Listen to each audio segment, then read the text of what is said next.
कि प्रेम सहित सिर नायके धर्मापुका ध्यान दोष बुद्धि सद्भावना यशोदा सुत भगवान यशोदा सुत भगवान आपकी लीला न्यारी लियो जेल में जन्म रैन भादों अंधियारी सो कबीराम वीर लिख रहे मनोज की रक्षा कीजे ममता मोह मिटाई ज्ञान मन मोहन दीजे। आदरणीय समस्त श्रोता बंधु, आज हम कृष्णा स्टूडियो के सौजन्य से आप लोगों के समक्ष लेकर के चल रहे हैं ये नवीन प्रोग्राम पुण्य की जड़ बैकुंठ हरि। मैं मनोज कुमार शास्त्री नंगला रते, हमारा कॉन्टैक्ट नंबर है 9719206968। तो आइए देखते हैं इस प्रसंग के माध्यम से पुण्य की जड़ कैसे बैकुंठ में हरि।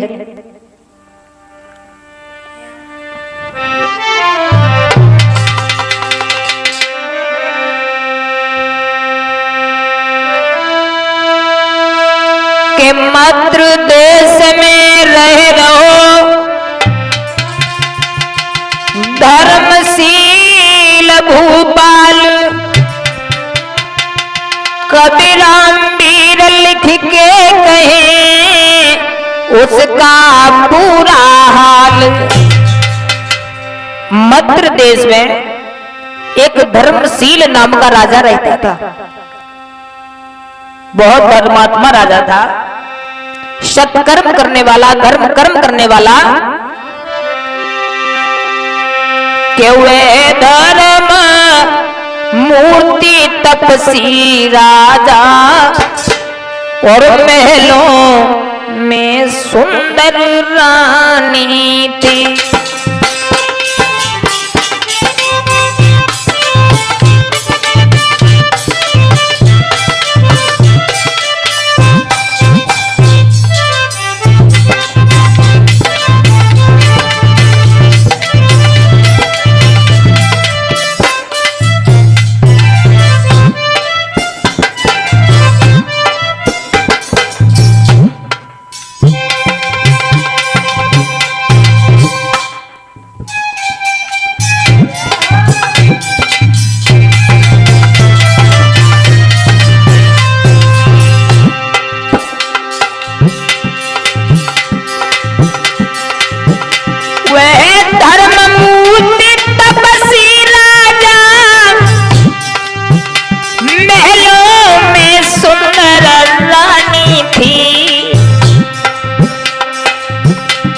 प्रजा को प्राण समान रखे यश गाथा स्वर्ग समानी थी।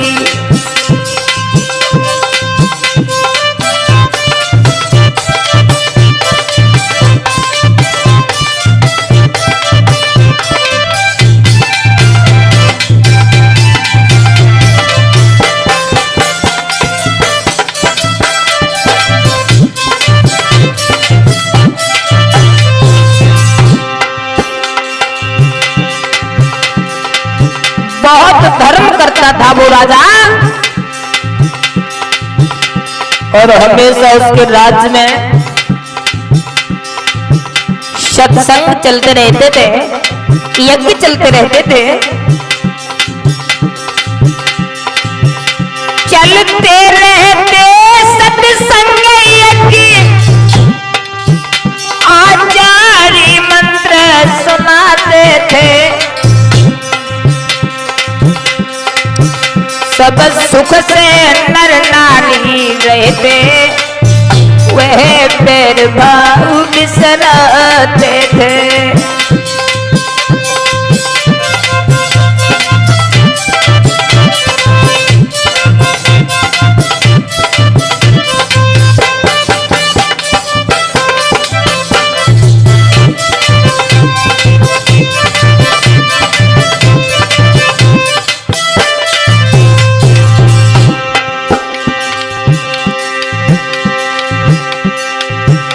नदियां पर्वत तारी भुखरी सबद से महके थी हरियाली। बेटा संजय, ये मनोज शास्त्री गाते हैं सुंदर गाथा कैसे तिवारी।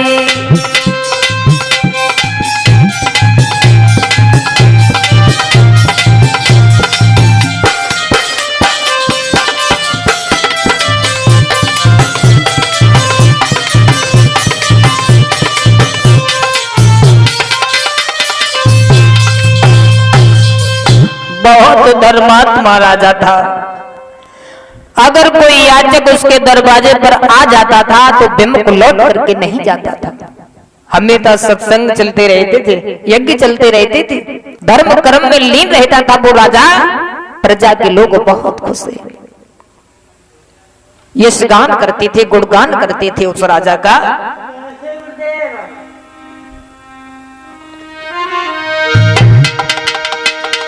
और दरवाजे पर अगर कोई भिक्षुक आ जाता था ना तो खाली हाथ नहीं लौटता था। चला संजय, अरे लय सब गुण गाई,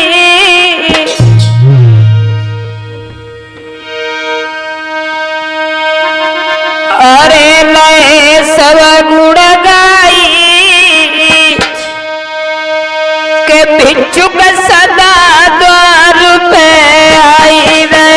सब गुण गाई भिक्षुक सदा द्वार पे आई रे।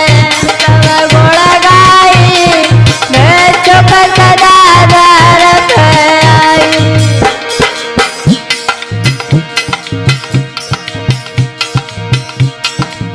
जो भी याचक दरवाजे पर आता था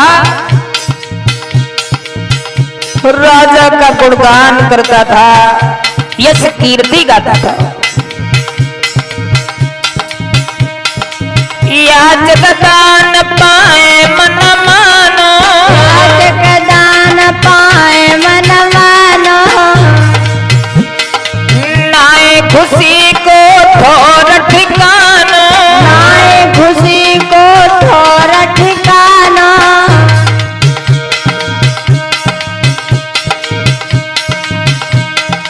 चहुद सचे छाई के भिक्षुक सदा द्वार पे आई रे। सब गुण गाई भिक्षुक सदा द्वार पे आई रे। सब गुण गाई भिक्षुक सदा द्वार पे आई। रहे सबद छाई चहुद सजे छाई के भिक्षुक सदा द्वार पे आई रे। सब गुण गाई भिक्षुक सदा द्वार पे आई रे। सब गुण गाई भिक्षुक सदा द्वार पे आई। और क्या कहते थे? क्या कहते थे गुरुदेव? अरे आशीष सत्य हमारा हो राजन, हमारा हो राजन। अरे आशीष दे हमारा हो राजन, हमारा हो राजन। सदा रहे भक्ति सुख भाजन, भक्ति सुख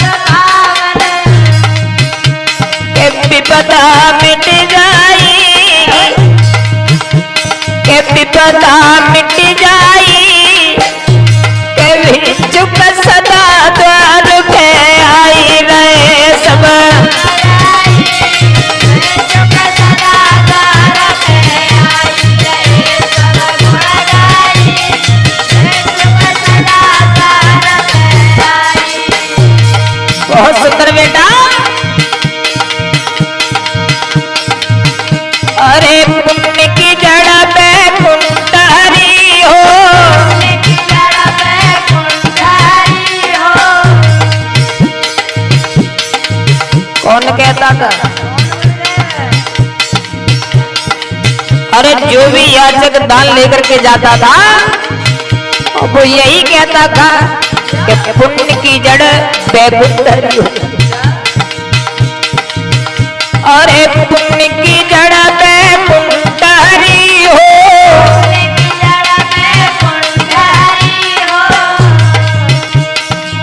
पूंजी पुण्य बड़े गठरी हो।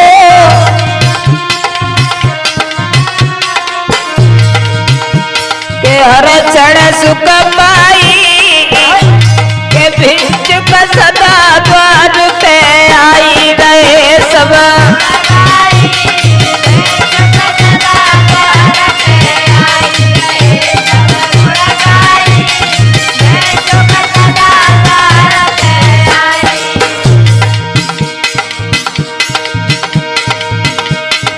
रामवीर सबका यही धर्म है, सबका यही धर्म है। मनोज बन जाए नेक कर्म है, बन जाए नेक कर्म है। के बंधन कट जाई, के भिक्षुक सदा द्वार पे आई रहे सब।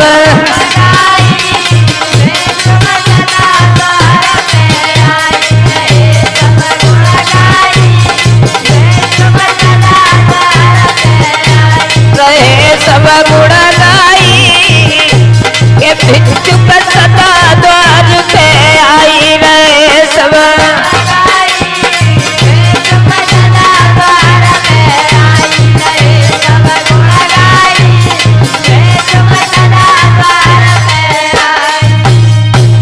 जो भी याचक दान लेकर के जाता था अब वो वही कहता था कि पुण्य की जड़ बैकुंठ हरी। राजा ने सोचा जो आता है दान लेकर के जाता है यही कहता है पुण्य की जड़ बैकुंठ हरी हो।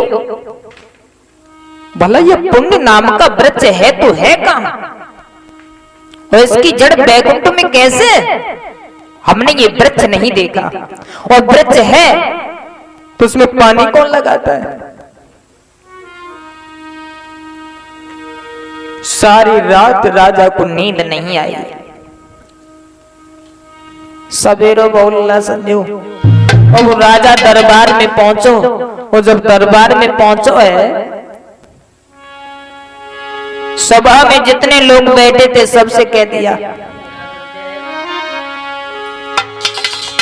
सभा में बैठे हुए हमारे प्रश्न का उत्तर दो के पुण्य की जड़ बतलाई बैकुंठ हरी।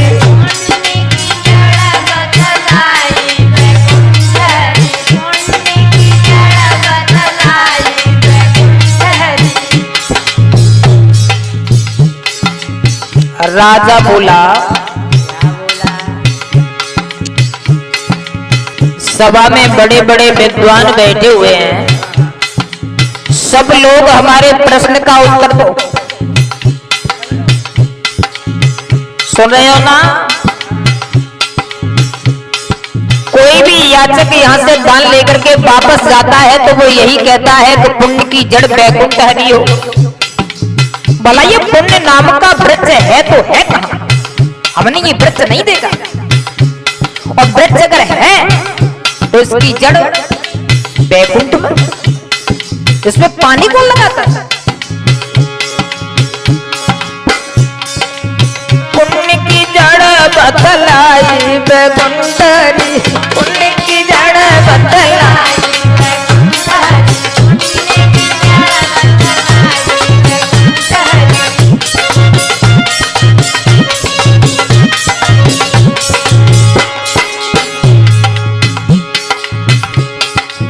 सुन संदेह भयो हृदय में, सुन संदेह हृदय में। राजा बोलो, सुन संदेह भयो हृदय में, सुन संदेह हृदय में।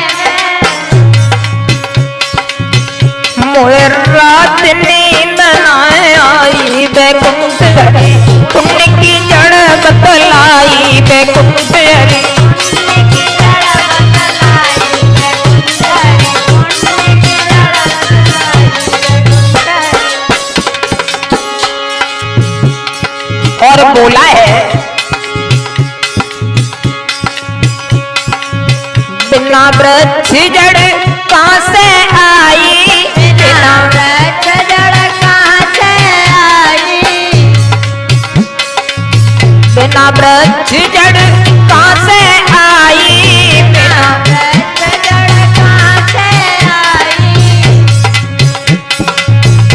और पानी कौन लगाई बैकुंठ हरी, पुण्य की जड़ बतलाई बैकुंठ हरी।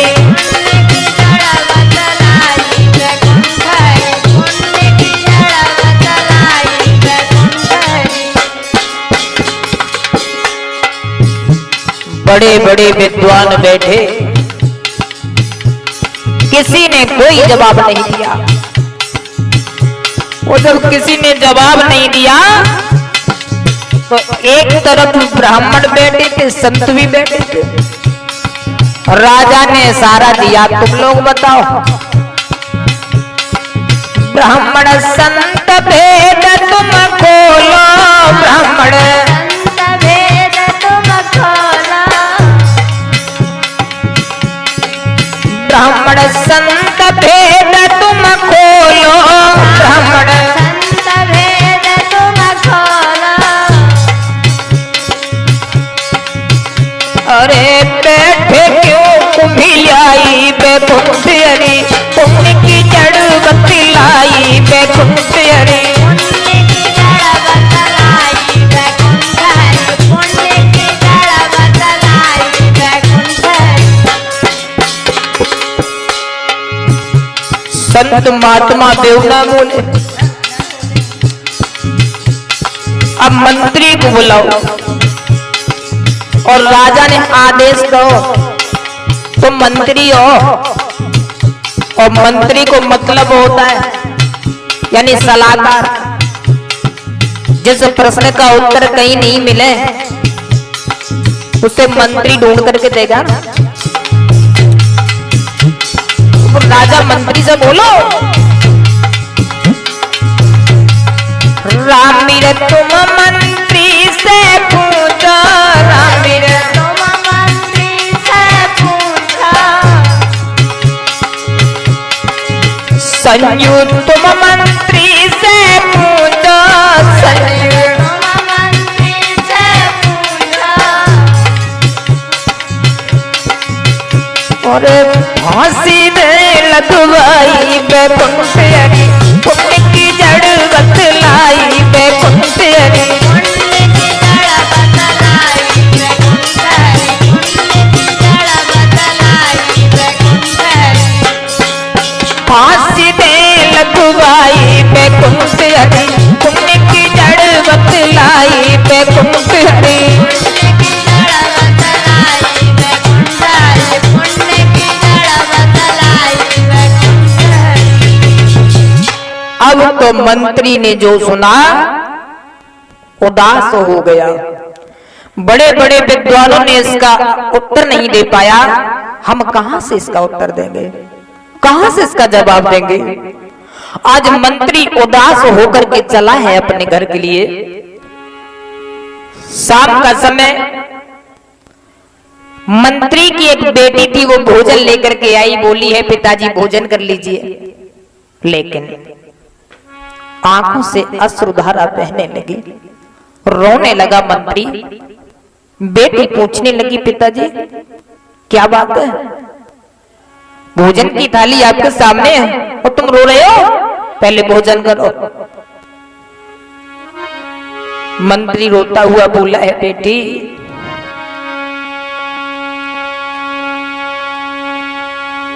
भोजन कहाँ।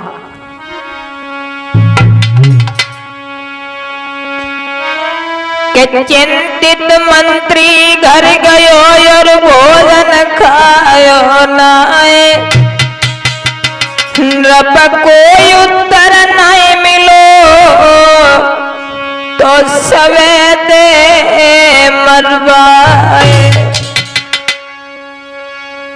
राजा ने एक प्रश्न किया है, अगर उसका उत्तर हमने नहीं दे पाया तो सुबह वो हमें ही नहीं बल्कि हमारे पूरे परिवार को मरवा देंगे। बेटी कहने लगी, पिताजी ऐसा कौन सा प्रश्न है, हमें बताओ। मंत्री कहने लगा बेटी, बड़े बड़े विद्वान इसका उत्तर नहीं दे पाए। बेटी कहने लगी पिताजी हमें बताओ ना।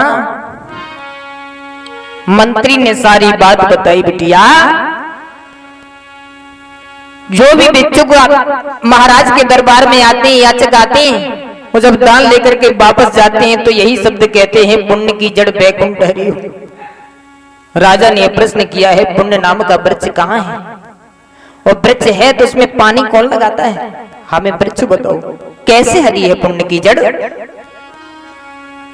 बेटी कहने लगी पिताजी रो नहीं, भोजन करो। सजीव सुता कहने लगी, चिंता छोड़ो तात, इसका उत्तर कठिन ना है, बिल्कुल छोटी बात, बहुत छोटी बात है, बहुत। मंत्री कहने लगा बिटिया, अरे बड़े बड़े विद्वानों ने नहीं बता पाया और तुम इसे छोटी बात बता रही हो। हाँ, वो बेटी बोली है,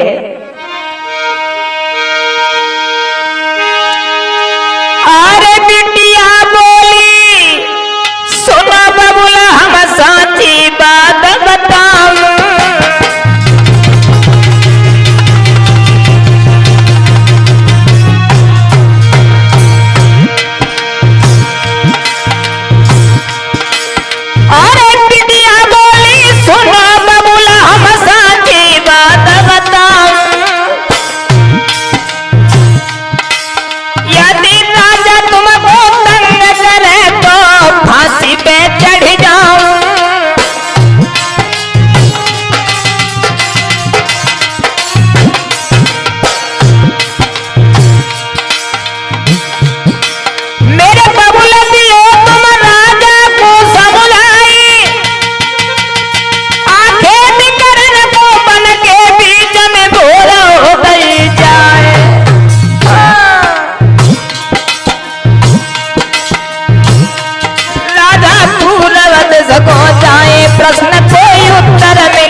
कहने लगी पिताजी, राजा से जाकर के कह देना कि सुबह होते वो वन में जाएं और उन्हें उनके प्रश्न का उत्तर स्वयं मिल जाएगा।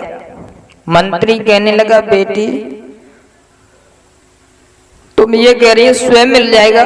हाँ, लेकिन हमें बताओ तो कैसे मिलेगा वो उत्तर? बेटी कहने लगी पिताजी पहले तुम भोजन करो, उसके बाद हम तुम्हें समझाएंगे। बोले नहीं नहीं, मुझे समझा दो।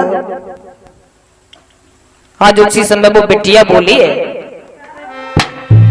पिताजी घोड़ा पर चढ़ के जब वन में जाएंगे तो क्या होगा पता है?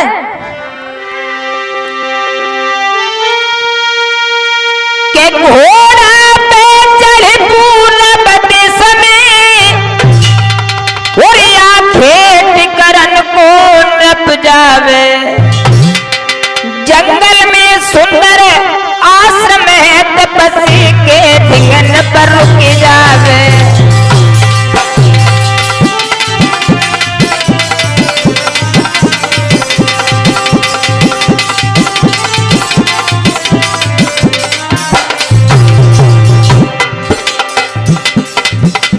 चला संजू, वो बिटिया अपने पिताजी को बोली समझाएगी, उस राजा से कह देना जब वन में जाए तो उस वन में एक सन्यासी मिलेगा, सन्यासी अपने आश्रम पर, उसी आश्रम पर रुक जाए।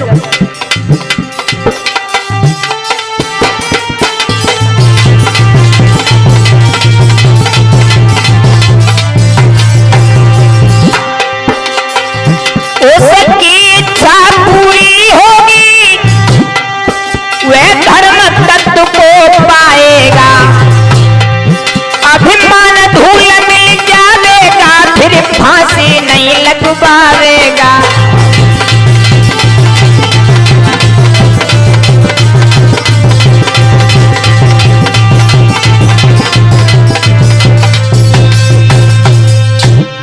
वन में जाकर कुछ सन्यासी के पास में ठहरे, उनके प्रश्न का उत्तर मिल जाएगा। मंत्री बहुत खुश हुआ, भोजन किया, रात्रि में चैन से सोया और सुबह उठकर के राज दरबार में पहुंचा। और जब दरबार में पहुंचा है, अब तो सोचता जा रहा है मेरी बेटी बहुत समझदार है, आज अगर मेरी बिटिया नहीं होती तो सुबेरे हमें फांसी हो जाती। के सुन बिटिया की बानी, खुशियत मंत्री ने मानी। बिटिया की बानी, खुशियत मंत्री ने मानी। सुन बेटी की बानी, खुशियत मंत्री ने मानी। बिटिया की बानी, खुशियत मंत्री ने मानी। सोचत जाए रहो, हाँ, सोचे जाए रहो। दरबार में राजा के पास में जा रहो। निश्चय मेरी फांसी होती, निश्चय तेरी फांसी होती। बिलख बिलख की नारी रोती, बिलखी नारी रोती। नैनन में भरे भरे पानी, खुशियत मंत्री ने मानी।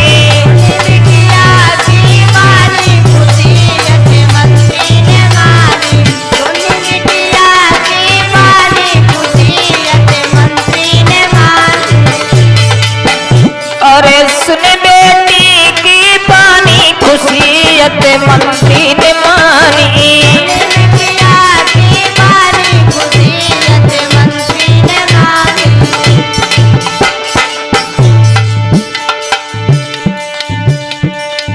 धन्य धन्य है सुता हमारी, धन्य धन्य है सुता हमारी। घर भर मिले तुम्हें सुखकारी। मिले तुम्हें सुखकारी। अरे मेरी दई है रानी, खुशियत मंत्री ने मानी। बिटिया की बानी, खुशियत मंत्री ने मानी। सोनी बिटिया की बानी, खुशियत मंत्री ने मानी।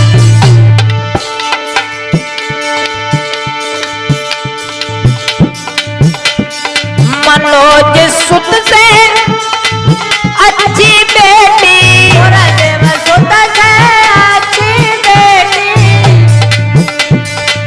जो न होई कर्म की हेती, जो न होए करम की हेती। अरे कबीरा मीर बखानी, खुशियत मंत्री ने नानी। सोनी बिटिया की बानी, खुशियत मंत्री ने मानी। सोनी बिटिया की बानी, खुशियत मंत्री ने मानी। अरे सुनी बिटिया की बानी, खुशियत मंत्री ने मानी। बिटिया की बानी, खुशियत मंत्री ने मानी। सोनी बिटिया की बानी, खुशियत मंत्री ने मानी। आज वो मंत्री सोचता जा रहा है और धीरे धीरे राजा के दरबार में पहुंच गया। और जब दरबार में पहुंचा है मंत्री, राजा ऊंचे सिंहासन पर बैठे हुए हैं। मंत्री को आते हुए देखा, पूछने लगे, कहिए प्रश्न का उत्तर लाए हो, हमें बताओ पुण्य की जड़ कैसे बैकुंठ में हरी है। आज मंत्री कहने लगा, महाराज अगर प्रश्न का उत्तर ना मिला तो हम तुम्हें फांसी लगवा देंगे। तो वो मंत्री बोला, सुनो महाराज, प्रश्न का उत्तर चाहिए तो सुनो। अरे मानो राजन बात हमारी, मानो राजन बात हमारी, मानो राजन बात हमारी, मानो राजन बात हमारी। तो मंत्री राजा से बोलो, मानो राजन बात हमारी, करो अश्व असवारी, रामा करो अश्व असवारी। तो संशय सारो मिटे देखो, कैसे पुण्य की महिमा न्यारी, मानो राजन बात हमारी, मानो राजन बात हमारी, मानो राजन बात हमारी। और संजू पर राजा को समझाए कि मंत्री ने बताया। क्या बोला मंत्री? जइयो तुम या खेत करन, तो बन में तुम बलधारी, रामा बन में तुम बलधारी। सो अखियन को बल तुम्हें मिलेगो, रहे विपिन में एक तब्बधारी, मानो राजन बात हमारी, मानो राजन बात हमारी, मानो राजन बात हमारी। तब गंभीर घोड़ रावासी, कैसे लिखी बिचारी, रामा कैसे लिखी बिचारी।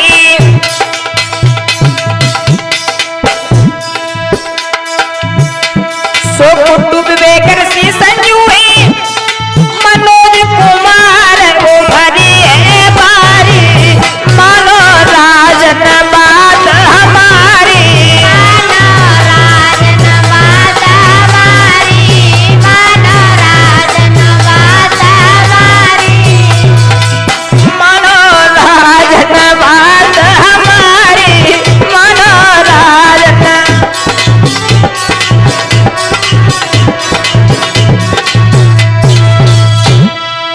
मंत्री ने राजा को समझाओ, बोले तुम वन में जाओ और वन में एक आश्रम मिलेगा, उस आश्रम पर एक संत रहते हैं, उनके पास तुम चले जाओ, प्रश्न का उत्तर मिल जाएगा।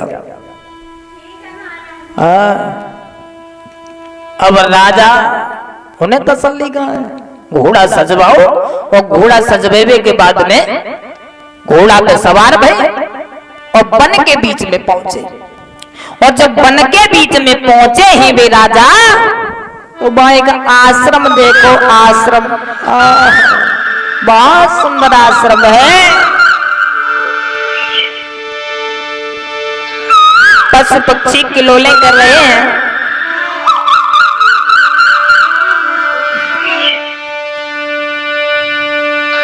अरे आश्रम सुगड़ न्यारी,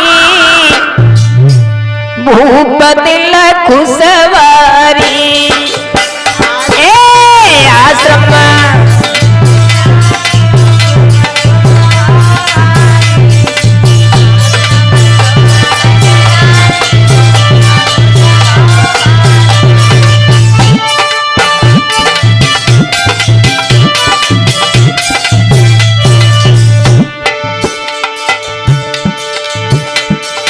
हरे भरे तरवर लहराते, हरे भरे तरवर लहराते, थके पथिक का चित्त चुराते, पथिक का चित्त चुराते। अरे फल लटके सुखकारी, भूप दिल खुश भारी। आश्रम सुगड़ न्यारी, भूप दिल खुश भारी।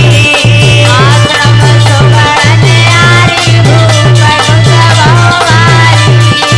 आश्रम सुगड़ न्यारी, भूप खुश भारी। अरे बेला चंपायो रच में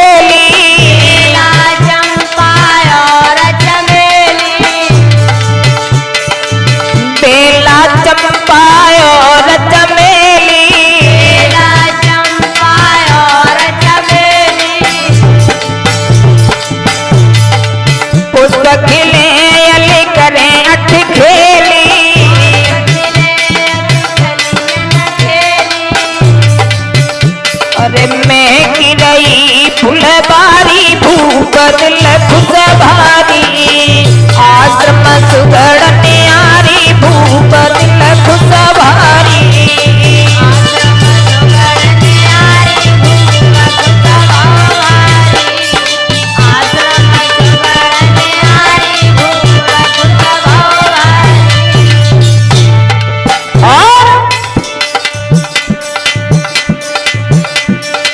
जग में कुआ बाबड़ी मंदिर में कुआ बाबड़े मंदिर मूर्ति कृष्ण मुरारी के अंदर मूर्ति कृष्ण मुरारी के अंदर में भजन करे तपधारी भूप दिल खुश भारी आश्रम सुगड़ न्यारी भूप दिल खुश भारी आश्रम सुगड़ न्यारी भूप खुश भारी आश्रम सुगड़ न्यारी भूप दिल अरे के मोर कपियाती तुर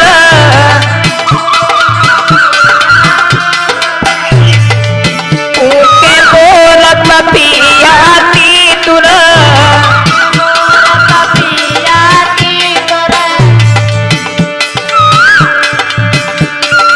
राम बीर कोयल भगत कबूतर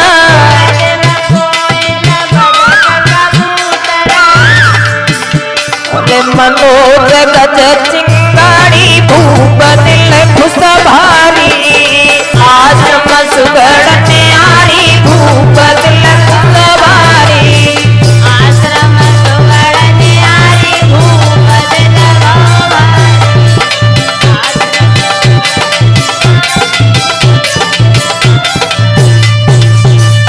आज राजा वन में जब पहुंचो वो वन में जाकर के उसने एक सुंदर सा आश्रम देखा। उस आश्रम पर एक मंदिर है, उसी मंदिर में एक तपसी यानी संत भगवान उसमें तपस्या कर रहे हैं। राजा खड़ा हो गया और जब खड़ा हो गया राजा, सन्यासी भजन कर रहे हैं। वो भजन करने के बाद जब आए हैं तब तक क्या हुआ, नभ में छिपे दिनेश जब निशा हुई अंधियार, राजा तब सोचन लगो प्रात जाए दरबार। रात हो गई, सन्यासी ने देखा ये तो बड़े धर्मात्मा राजा हैं, लोग इनकी यश कीर्ति को गाते हैं। पास में गए हैं, बड़े स्वागत के साथ में बिठाया है आश्रम पर और कहा है कि तुम अभी नहीं, अब सुबह चले जाना, रात भर हमारे इसी आश्रम पर तुम विश्राम करो। कि सन्यासी आए तभी रब को लियो निहारी, प्यार कियो आसन दियो भोजन धरो अंगार। भोजन भी रखा सामने और कहा अभी नहीं, सुबह तुम जाना।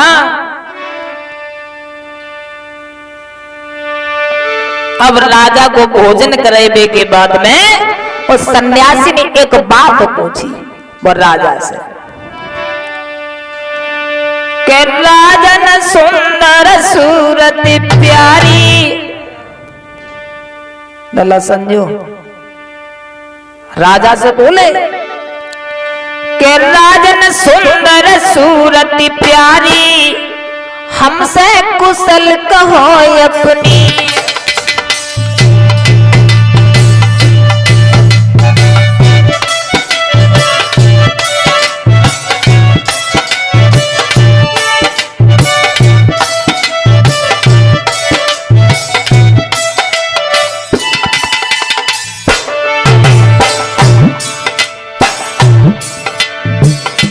बोले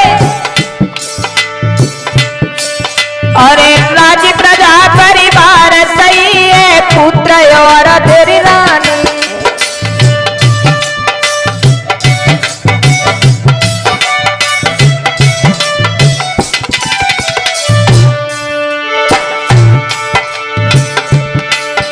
अरे राज्य प्रजा परिवार सही है पुत्र और तेरी रानी। और सभी लोग क्या सुख से रहते, पर है ना कोई है रानी। तू है बड़ो भूप तबधारी। हमसे कुशल कहो अपनी, राजन सुंदर सूरत प्यारी। हमसे कुशल कहो अपनी।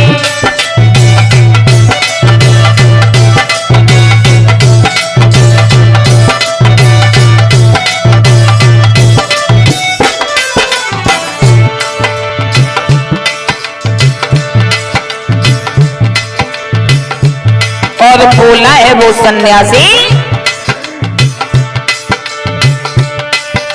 सन्यासी की बात सुनी तो नैन नीर भर आओ।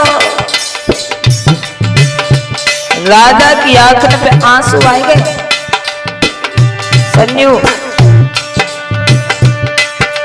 सन्यासी की बात सुनी तो नैन नीर भर आओ।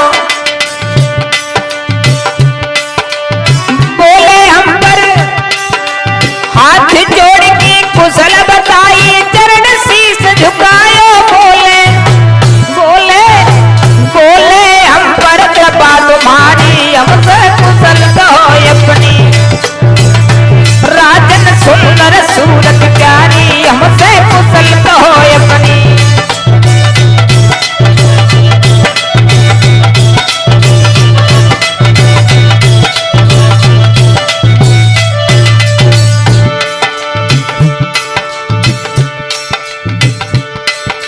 महात्मा बोले हैं, कहीं महात्मा आज रात हम देवलोक में जावे।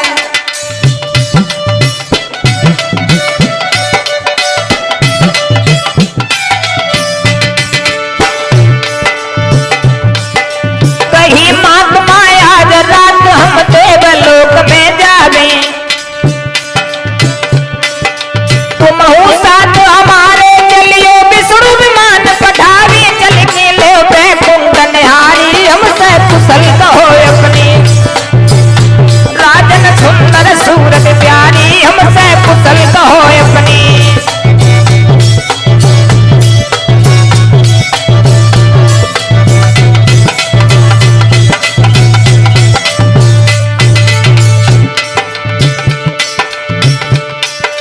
कबीरा मीर दिनेश खुशी ही संजू विवेक सारो।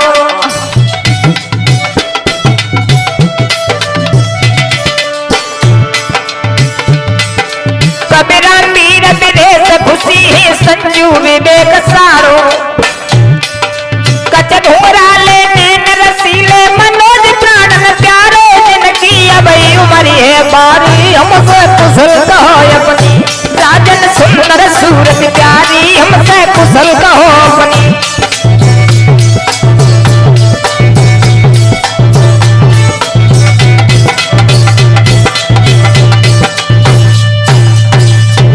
राजा को शुभ समाचार पूछने के बाद में और उसी आश्रम पर महात्मा जी ने रोक लिया और राजा से एक बात कही है, महाराज हम रात के समय देवलोक में जाते हैं। देवता हमारे लिए विमान भेजते हैं, उस विमान पर बैठ करके हम स्वर्ग में जाते हैं। अगर आपकी भी इच्छा है स्वर्ग देखने की तो हमारे साथ चलो। राजा कहने लगा जरूर चलूंगा। रात भई और विमान आया और जब विमान आओ है, विमान पे बैठने के बाद में वो महात्मा और राजा स्वर्ग के लिए चले।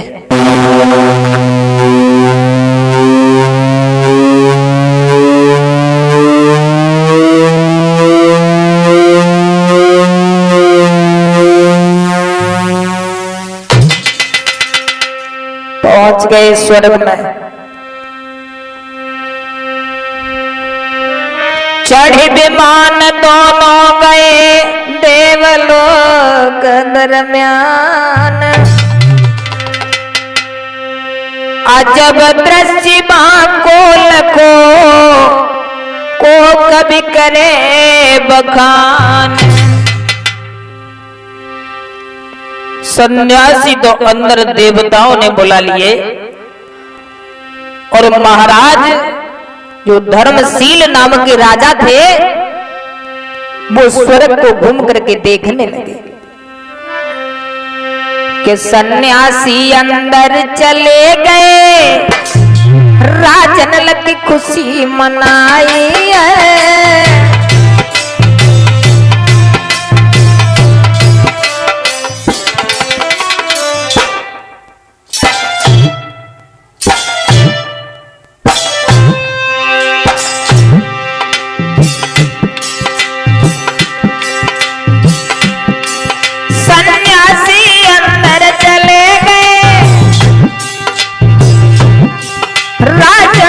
खुशी मनाई है, सोने चांदी के भवन बने, सोने चांदी के भवन बने, शोभा अनुपम सुखदाई है।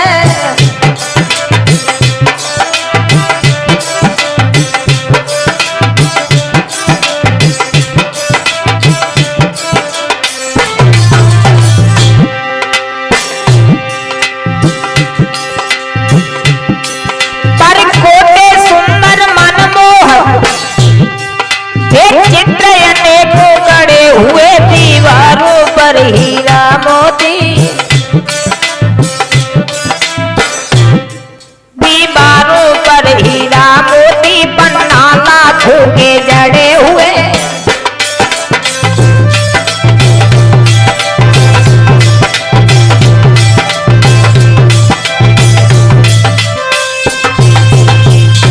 बड़े सुंदर सुंदर भवन बनाए जा रहे हैं, सोने चांदी उसमें लगाए जा रहे हैं। इधर राजा ने उन देवताओं से एक बात पूछी, एक बात बताओ महाराज, ये किसके लिए महल बनाए जा रहे हैं, इनमें कौन बसेगा? उसी समय देवता कहने लगे, मृत्युलोक में एक राजा है जिसका नाम है धर्मशील, उस राजा के लिए ये महल बनाए जा रहे हैं। कैसा है वो राजा? बहुत धर्मात्मा है, धर्म कर्म करने वाला है। कहां का है वो राजा? उसी समय देवताओं ने बताया, वो मध्य देश का राजा जिसका नाम है धर्मशील, वो वही राजा इन महलों में बसेगा। राजा सोचने लगा, ये महल हमारे लिए बन रहे हैं।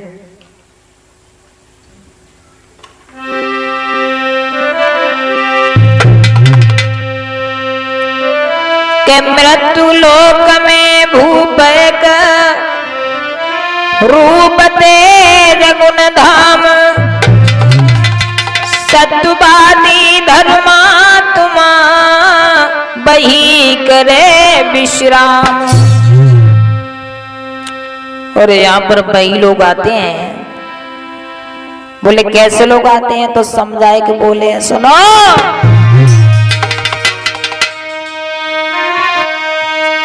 कि करते ही जो सुबह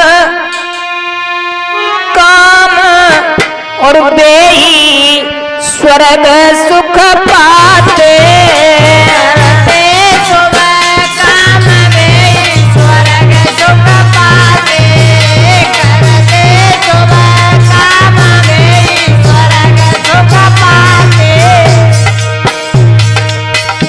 करते सुबह काम बेही स्वर्ग सुख पाते, करते सुबह काम बेही स्वर्ग सुख पाते, करते सुबह काम बेही स्वर्ग सुख पाते। चाचा जी गुड्डू ध्यान रखना, स्वर्ग में वही लोग जाते हैं जो शुभ कर्म करते हैं, धर्म करते हैं। जो भी धर्म अपनाते साथ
तजते दुसा काम बेही स्वर्ग सुख पाते तजते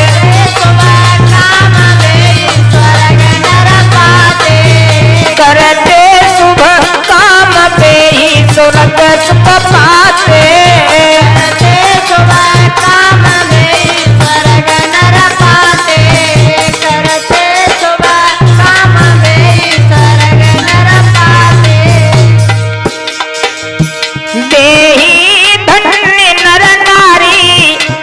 भक्ति जिन्हें प्यारी दे धन नर नारी भक्ति जिन्हें प्यारी दे धन नर नारी भक्ति जिन्हें प्यारी दे धन नर नारी भक्ति जिन्हें प्यारी राम वीर गुण धाम पे स्वर्ग सुख पाते राम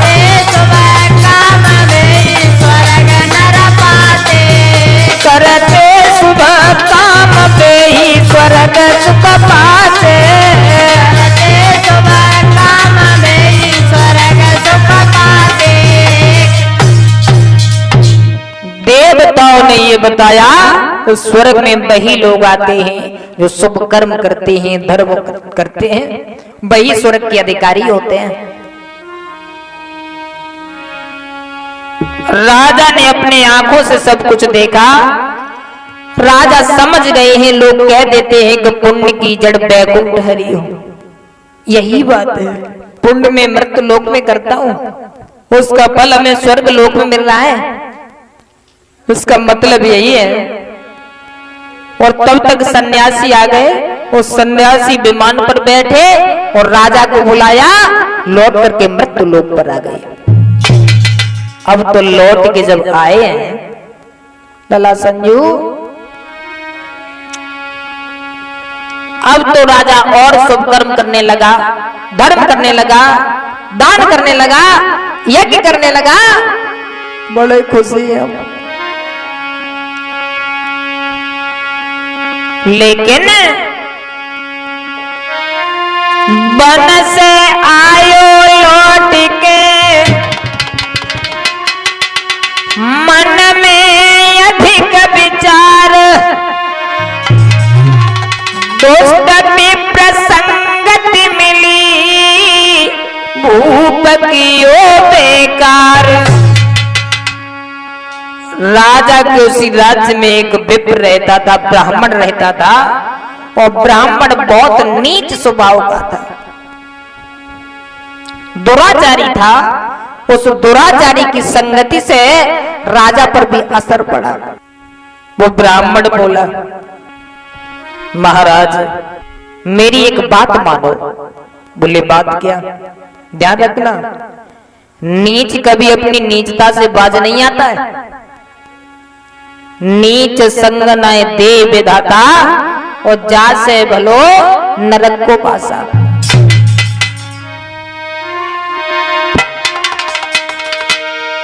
बोला है वो ब्राह्मण कि शादी आप चलो हमारे कहने से शादी।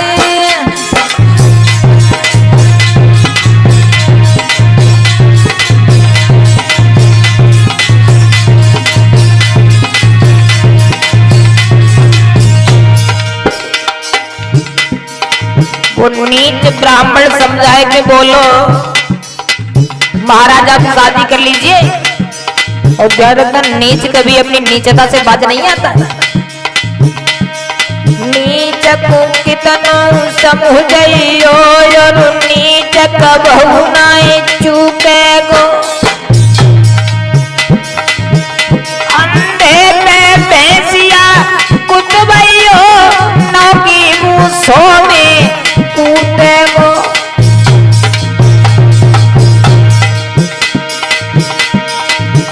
अरे ऊंट को पेड़ से ले जाइयो, मुँह तो पत्ता सूते गो। और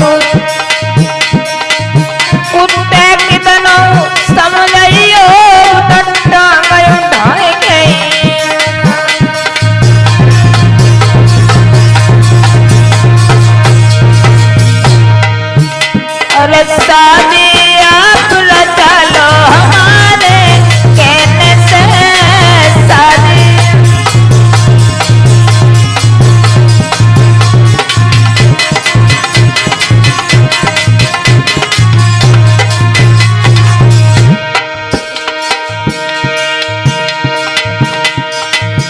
राजा पूछने लगे हम शादी किसके साथ में रचाए?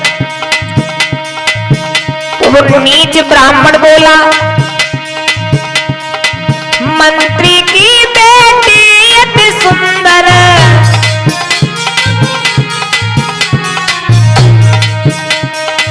जो छवि रूप ज्ञान गुण मंदिर,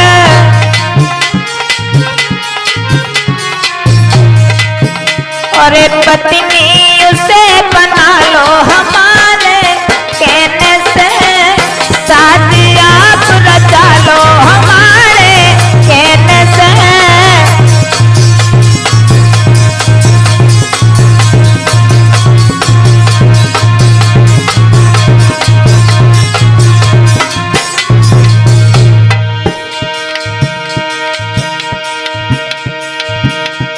लेकिन ध्यान रखना संजय, कभी रामीर भाव यदि खोटा,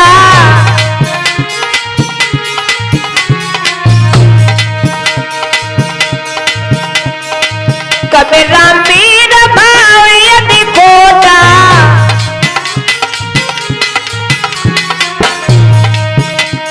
मनोज खावे यम के सोटा,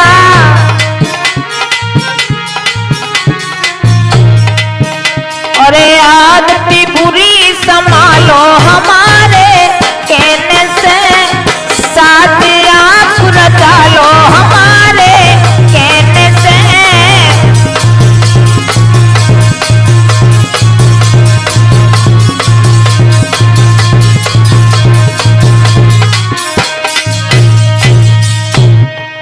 आज नीच ब्राह्मण ने महाराज की मत बदल दी, बुद्धि बदल दी। जो धर्म कर्म किया करते थे आज अधर्म के मार्ग पर चलने लगे। सोचने लगे वो बेटी इतनी सुंदर है, उसका पिता हमारे यहाँ नौकरी करता है, मंत्री है हमारा, मैं उससे जरूर कहूंगा उसके साथ में मैं शादी करूंगा। पत्र लिखा, लिख करके मंत्री के हाथ में थमा दिया। और जो मंत्री ने पत्र को खोल करके पढ़ा, आंखों से आंसू बहने लगे। हमारे महाराज शुभ कर्म करने वाले, धर्म करने वाले आज अधर्म के मार्ग पर कैसे चलने लगे। संगति का असर। मंत्री की आंखों से आंसू आ गए। शाम का समय हुआ, मंत्री अपने घर पर पहुंचा, हाथ में पत्र है। बेटी भोजन लेकर के आई, आंखों से आंसू बहने लगे। बेटी पूछने लगी, पिताजी क्यों रो रहे हो, क्या हुआ?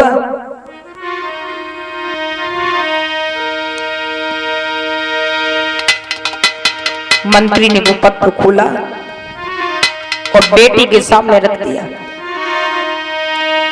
कि बहू है त्रगनी रपाती को पढ़ के, बहू त्रगनी रपाती को पढ़ के,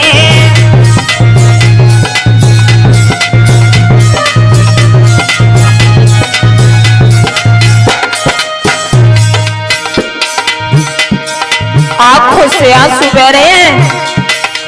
बेटी खड़ी है, अपने पिताजी को समझाने लगी, पिताजी रो नहीं। मंत्री रोहित बोलो, बेटी क्यों ना रोए?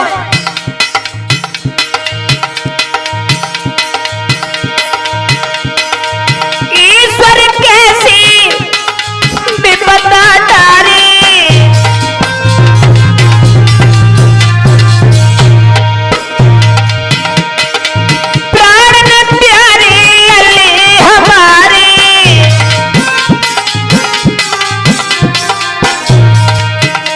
बंधे नहीं धीर पर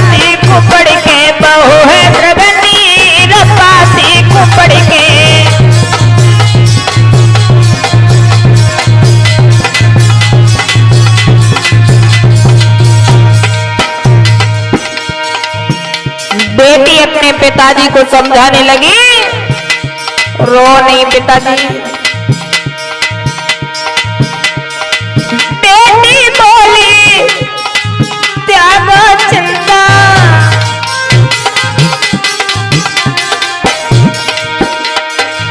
मेरी लाज रखे भगवंता।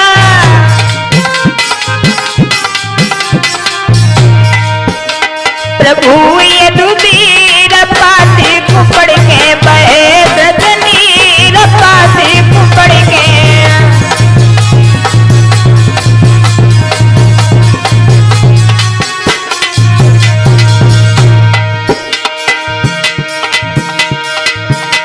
बहुत रजनीर पाती कुपड़ के, बहुत रजनीर पाती कुपड़ के।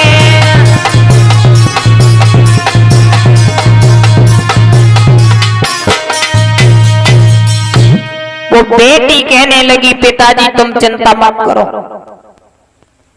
अरे ये कोई बड़ी बात नहीं है, परेशान मत हो। आज मंत्री कहने लगा, बेटी क्यों ना पागल बनो, क्यों ना रो, सत्य मार्ग पर चलने वाले हमारे महाराज कुमार्ग पर जा रहे हैं और वो भी हमारी बेटी के साथ में शादी करना चाहते हैं।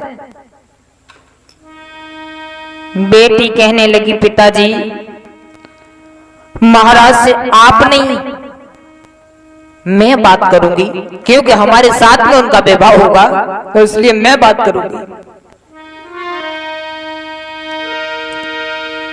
आज राजा के पास में बेटी गई है और महाराज से हाथ जोड़ करके कहने लगी है, राजन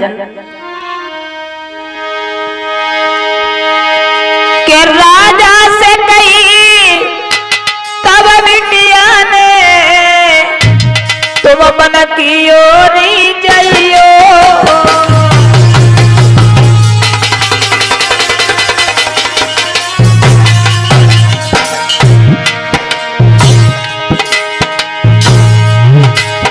और पूर्व देश में जाए की बात बसी से मिल आइयो।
राजा से जब इतने शब्द कहे हैं, राजा ने जो सुने हैं बेटी के शब्द, उसी समय महाराज कहने लगे, अब तो रात है, सवेरा होगा, मैं वन को जरूर जाऊंगा, क्योंकि हमें तुम्हारे साथ में शादी करनी है। उसी समय मेरे भैया रात गुजर जाने के बाद में जब सवेरा हुआ है कि राजा फिर वन में गो पहुंचो साधु पास, दिल में भारी लग रही शादी की एक आस, क्योंकि शादी की आस है।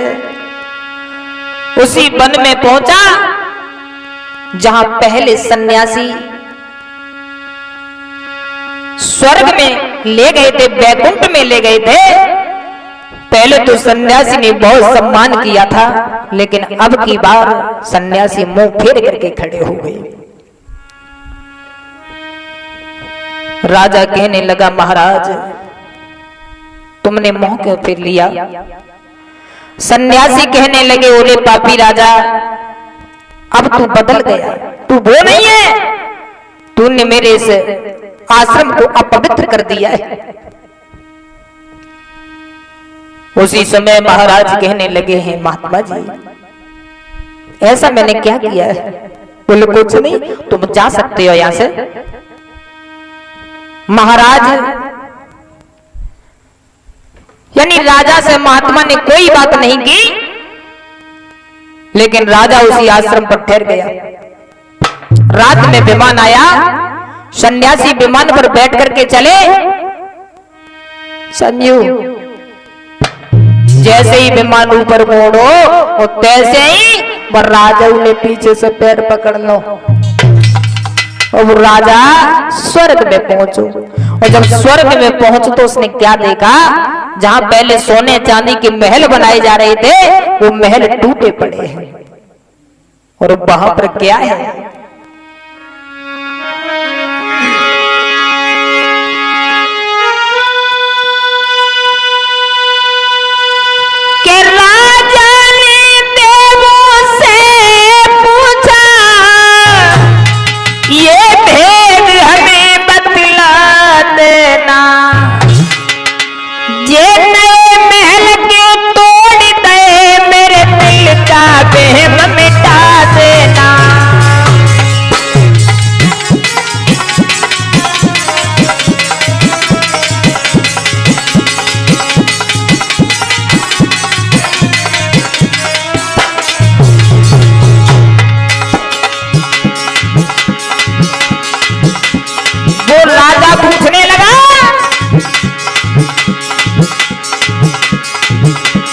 और राजा की बात सुनने के बाद में देवता बोले,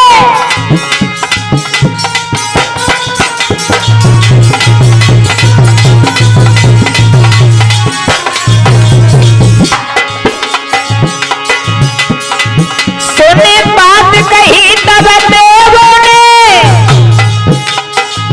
यह नरक बनाया जाएगा। जो पापी नरक भिखारी है बस उन्हें गिराया जाएगा।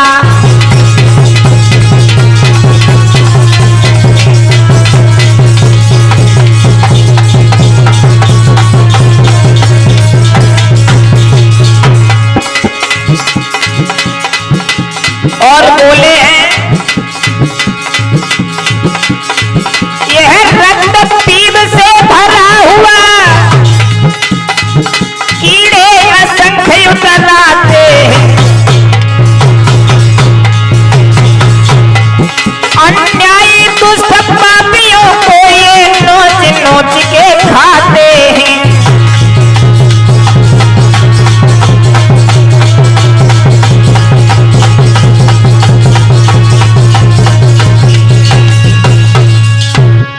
वो महल तोड़ दिए, यहाँ पर नरक बनाया जाएगा। बोले क्यों? उसी समय देवता समझा करके बोले हैं, जिस राजा के लिए महल बनाए जा रहे थे उसी राजा के लिए अब नरक बनाया जा रहा है। बोले नरक क्यों? वो देवता समझाए के बोले हैं, क्योंकि वो राजा अपने पद से टिक गया है। मतलब अरे मतलब ये है, उसने अपनी मंत्री की बेटी के साथ में शादी करने की बात कही है, जो उसकी बेटी के समान है, और उसके साथ में वो शादी करेगा वो नरक में जाएगा। और तब तक यम के दूत आ गए। यम के दूत कहने लगे, ओरे नीच, ये नरक तेरे लिए ही तैयार हो रहा है, और समय आने पर हम तुझे लाकर के इसी नरक में डालेंगे। हाथ जोड़ लिए राजा ने, कहने लगा कोई अगर उपाय है तो हमें बता दीजिए। धर्मशील उस भूप ने जोड़े दोनों हाथ, कोई युक्ति बताइए हमको करो सनाथ। हमसे भूल हो गई, हमें क्षमा कर दो। अगर कोई उपाय है तो हमें बता दीजिए। उसी समय देवता कहने लगे हाँ एक उपाय है, अगर कर सको तो। बोले कौन सा उपाय है? उपाय ये है, अब तुम जाओ और जाकर के उस बेटी के पैरों में गिर करके माफी मांगो, क्षमा याचना करो। उसके बाद वो बेटी तुम्हें क्षमा करे, फिर उसका विवाह अपने धन से करो, एक सुंदर लड़के के साथ में। जब वो क्षमा कर देगी, इतना काम कर लोगे, उसके बाद भी तुम्हें स्वर्ग नहीं मिलेगा। तुम्हें आना यही है, लेकिन नरक में नहीं, 3.5 हाथ की एक झोपड़ी मिल सकती है इतना काम करने के बाद में। क्या लीला है परमेश्वर की। क्योंकि राजा ने कोई कुकर्म नहीं कर पाया, सिर्फ सोचा था शादी करने की। वो सोचने मात्र से ही वो नरक का अधिकारी बनने लगा। क्या लीला अजब महान जग के स्वामी की, क्या लीला अजब महान जग के स्वामी की।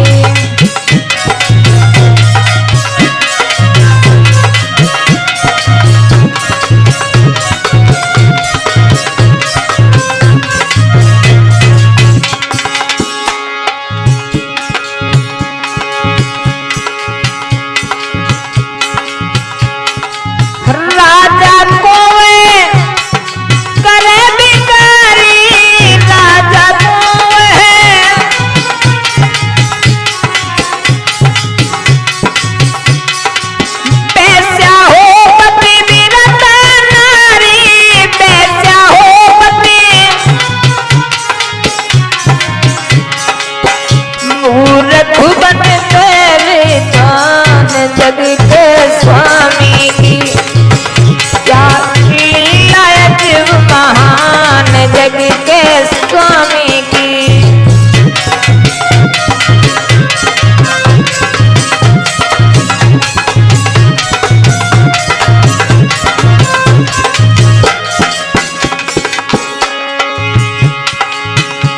प्रभु की अगर कृपा हो जाए तो असंभव को भी संभव बना देता है हमारा प्रभु।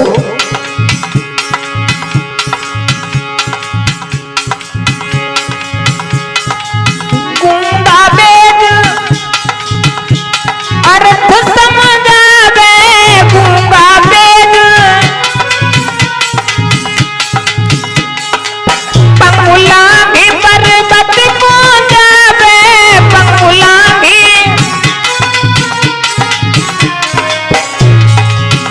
होते कायर बलवान जग के स्वामी की, क्या लीला अजब महान जग के स्वामी की।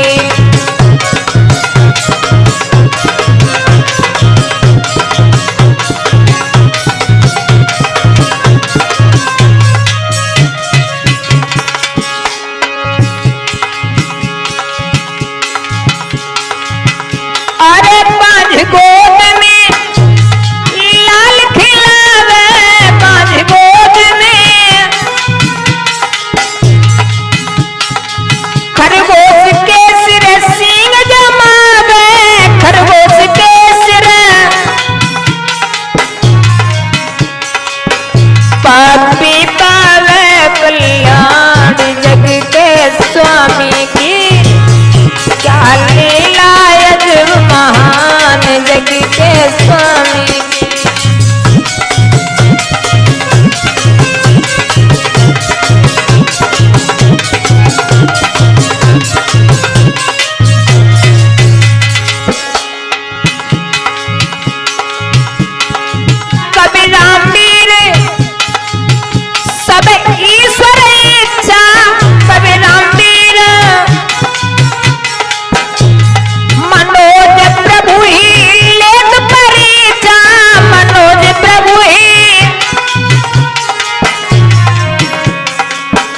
बोला सोमीर शायद बुध वरदान जग के स्वामी की, क्या लीला अजब महान जग के स्वामी की।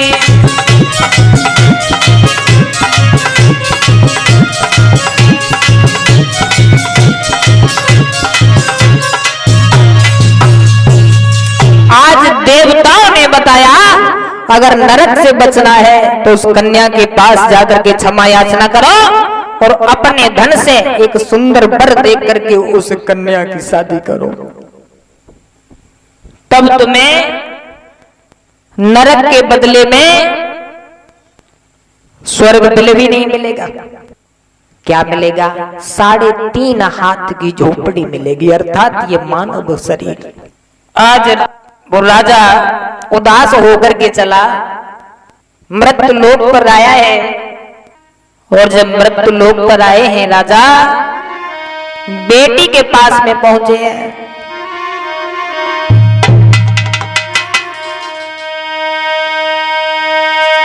अरे सुन देवन की बात के भूप बनाए बिलम लगायो,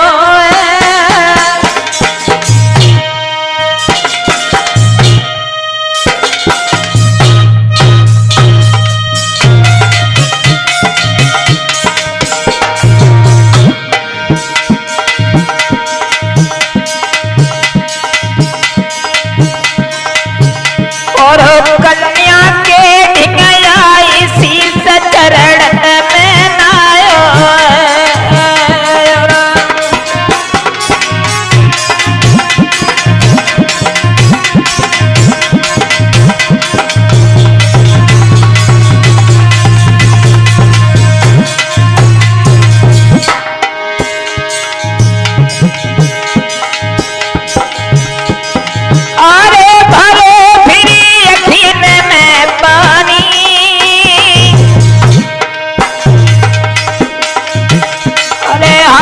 जोड़ की कही मैंने बिल्कुल ज्ञानी,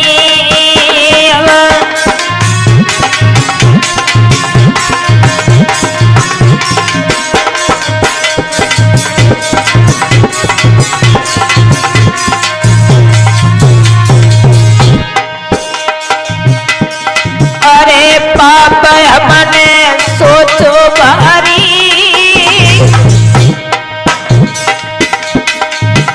तुम मेरी सुता समान बनानो चाहो घरवारी।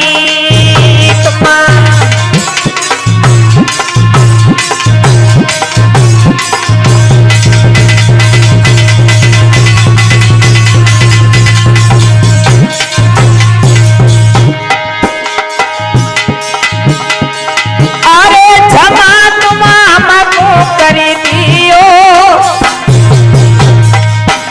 अब डूब गए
और हाँ साथियों,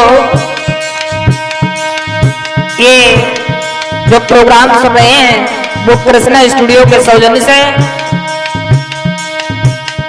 शास्त्री मनोज कुमार की आवाज में नंगला रहते वालों की, जिनका मोबाइल नंबर 9719206968। और हमारे साथ में ढोलक पर संगति कर रहे हैं बेटा संजय, भगवंतपुर के रहने वाले हैं। चिमटा बजा रहे हैं चाचा जी गुड्डू, तो नंगला भरमी के रहने वाले हैं। और घड़ा पर संगति कर रहे हैं हमारे प्रिय शिष्य विवेक कुमार शास्त्री नंगला हरजू वाले। और हमारे पास में बैठे हुए हैं शिष्य ऋषिदेव, तो सहजानपुर से आए हुए हैं। और सोमवीर नंगला हार वाले। और हमारे परम श्रद्धेय गुरुदेव जी कब रामवीर माधव जी के पवित्र आशीर्वाद से मैं आप लोगों के सामने ये प्रोग्राम सुना रहा हूं।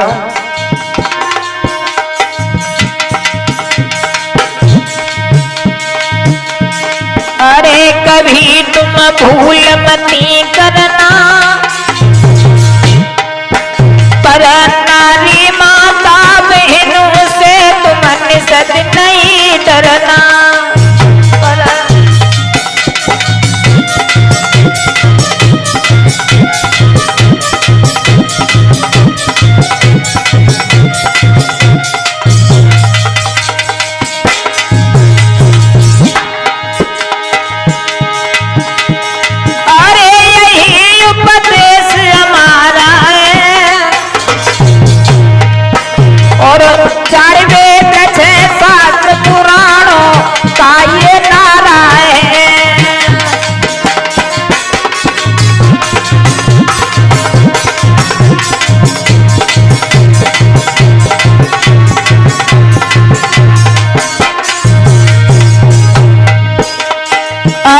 धर्म से नर तर जाते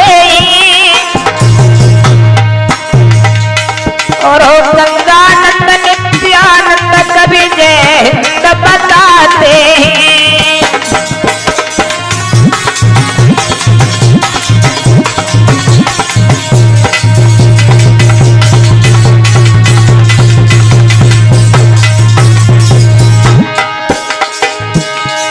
अरे जिंदगी पानी बलबूला,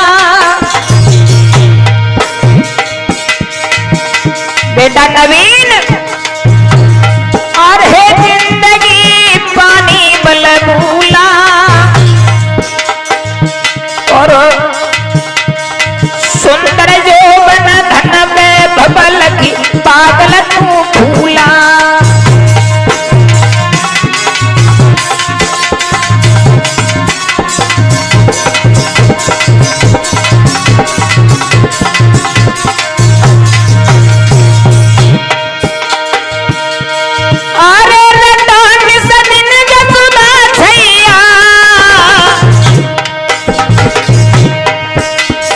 कटी घनेरे दुख परम पद पार करे नैया।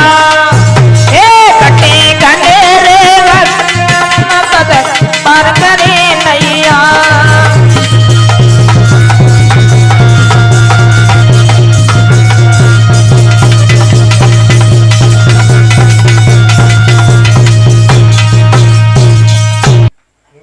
इस तरह से महाराज ने उस बेटी की शादी अपने धन से की है, अपने पैसे से की है। क्षमा याचना करने के बाद में अपने पापों का प्रायश्चित किया है। इसलिए कहना है हमारा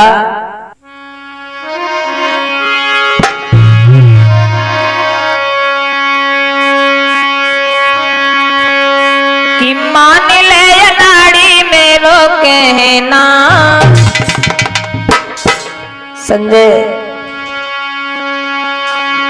के मान ले नाड़ी मेरो कहना, नाम जप ले प्रभु का।